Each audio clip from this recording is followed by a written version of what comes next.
Friends, आप सभी को कहानियों के महाराज चैनल में स्वागत है। आज हम आप सबके लिए एक नया कहानी लेके आए हैं। इस कहानी का नाम है भूत महल। चलिए इस कहानी को सुनते हैं। ये कहानी चार दोस्त की है। सलेश, सुरेश, मदन, माधव। वो रात के वक्त पार्टी करने गए थे, लेकिन घर आते वक्त बारिश होने लगती है।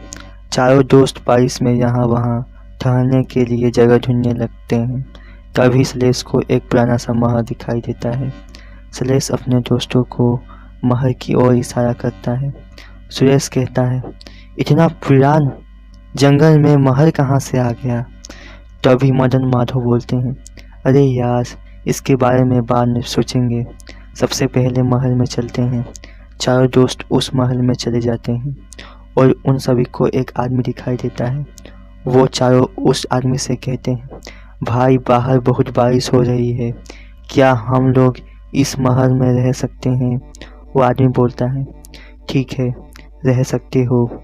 चारों बहुत खुश हो जाते हैं और ऊपर की ओर चले जाते हैं और अपने अपने कमरे में सो जाते हैं। रात के करीब 12 बजे एक आवाज़ आती है।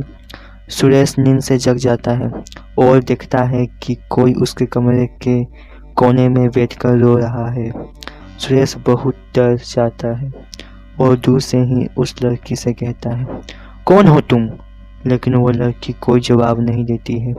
सुरेश उस लड़की के पास जाने लगता है और उसका हाथ पकड़ लेता है।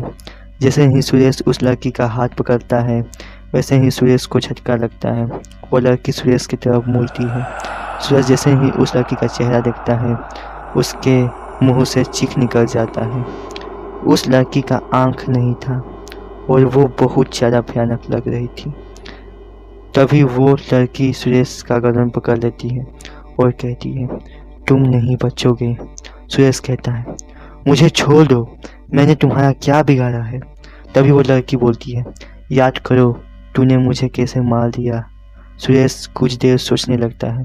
तभी उसे याद आता है और उस लड़की से कहता है, सिया? वो लड़की कहती है, हाँ, मैं सिया ही हूँ जिसे तुमने मार दिया था। अब तू भी नहीं बचेगा। तभी सुरेश जोरों से चिल्लाने लगता है। उसके तीनों दोस्त सुरेश का आवाज़ सुनकर कमरे में आ जाते हैं। तभी सलेश उस लड़की को देखकर बहुत ज़्यादा डर जाता है। सिया सलेश को देखकर बोलती है, सुरेश के बाद अब तू भी नहीं बचेगा। तभी मदन माधव सुरेश और सलेश से पूछने लगते हैं कि सिया कौन है और तुम्हें क्यों मार रही है?